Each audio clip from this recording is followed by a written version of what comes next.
Salut à tous, on se retrouve pour une vidéo spécialement consacrée à Bernardo Silva au Barça. Des grosses informations sont tombées et là on est vraiment sur du concret. Donc je me dois tout simplement d'en parler, on va voir un petit peu qu'est-ce qu'il faut en penser par rapport à tout ça. Mais en tout cas les gars, c'est quand même assez fou.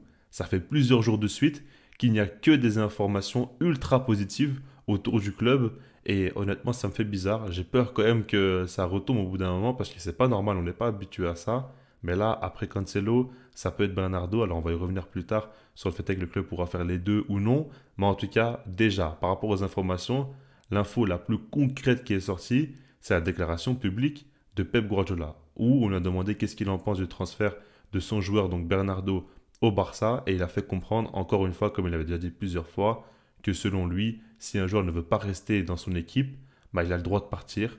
Par contre, il attend quand même une certaine somme d'argent. Donc il fait comprendre que si Bernardo veut partir, bah, il a un bon de sortie, il n'y a pas de problème, mais il faut un minimum faire un transfert assez conséquent. Alors des gens pensent qu'il va jouer là-dessus et qu'il va tout simplement demander trop d'argent, alors qu'il sait que le Barça ne pourra pas non plus payer beaucoup trop cher pour que Bernardo Silva reste. Honnêtement, j'arrive pas vraiment à accepter cette possibilité. Parce que quand même Guardiola, c'est un enfant du Barça, faut pas l'oublier, c'est quand même son club de cœur, il a joué, il a été coach là-bas, c'est une légende du Barça.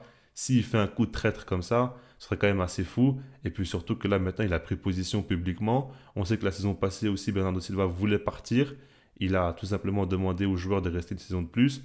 Après, c'est que le Barça aussi ne pouvait pas faire le deal économiquement, comme je l'ai dit. Mais par rapport à ça, c'est le moment maintenant de le laisser partir. Surtout qu'il a gagné avec des champions avec lui. Il a été plus que jamais décisif. Bah, il faut qu'il le remercie. Et je pense très clairement que c'est le moment. Évidemment, si le Barça arrive à mettre une certaine somme d'argent, là-dessus, il a raison. Évidemment qu'un top joueur comme Bernardo Silva mérite beaucoup d'argent. Et par rapport à ça, justement, le Barça serait parti auprès de la Liga pour annoncer qu'ils veulent faire deux énormes transferts. Donc Bernardo Silva, plus un latéral droit, et là on parle de Joao Cancelo. Ils sont en train de préparer un petit peu les deals, et on parle du fait que le Barça prépare une offre de 65 millions d'euros, plus 10 de bonus pour Bernardo Silva. Ce qui est quand même très conséquent.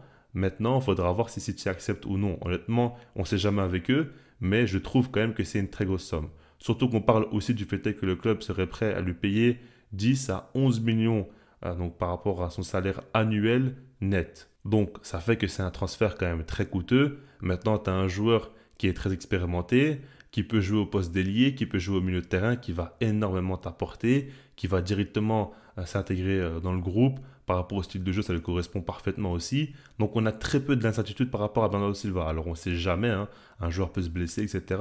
Mais on sait très bien qu'il y a tout pour qu'il réussisse au Barça et ce serait très étonnant que ça n'arrive pas comme cela. Donc par rapport à ça, il faut le prendre en compte. Le Barça est prêt à dépenser de grosses sommes. Ce qu'il faut savoir par rapport aux ventes, c'est que Kessié va partir en Arabie Saoudite. On parle de 15 millions d'euros. Fabrizio Romano a annoncé le Erwigo, donc là, on est quasiment sur du officiel. Côté Clément Langlais, on parle aussi du fait que l'Arabie Saoudite est prêt à mettre 15 millions d'euros sur le joueur, ce qui serait selon moi miraculeux, mais en tout cas ça négocie. Il y a d'autres clubs aussi qui sont intéressés.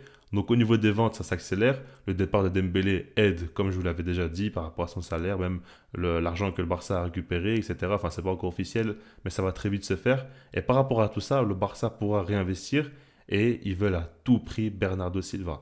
Maintenant, le seul petit hic, c'est que c'est possible que le Barça ne puisse pas faire Bernardo et Cancelo. Il faudra voir ce que City demande. Tout dépend vraiment de leurs exigences par rapport au prix, du montant de transfert, etc. Mais là, ça peut être compliqué si jamais City demande trop d'argent pour Bernardo, de faire par la suite aussi Cancelo. Ça me dérange un petit peu parce que pour moi, les deux, ça aurait été extraordinaire. Maintenant, on ne sait pas, hein, ça peut encore se faire. On va voir comment ça va évoluer.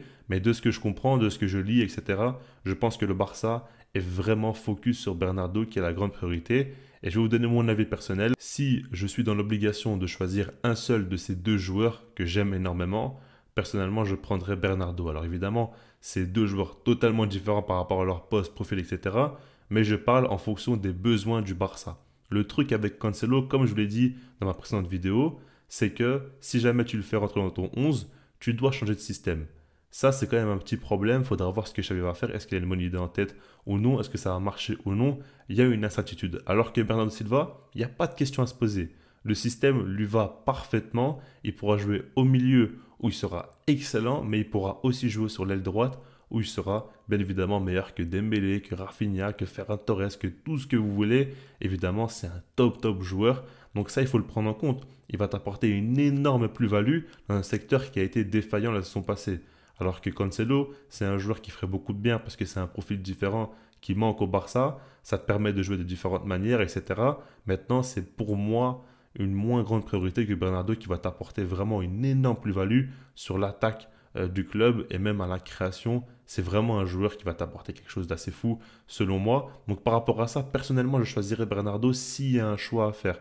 Maintenant, évidemment que dans l'idéal, on prend les deux. C'est ce que le Barça veut faire, donc on va suivre à l'avancée. Et puis, je ferai une vidéo aussi par rapport à Bernardo, comme je l'ai fait pour Cancelo, comment Xavi devrait l'utiliser. J'ai vu que vous avez bien aimé ça, donc je vais continuer. On va parler un petit peu tactique, on va voir.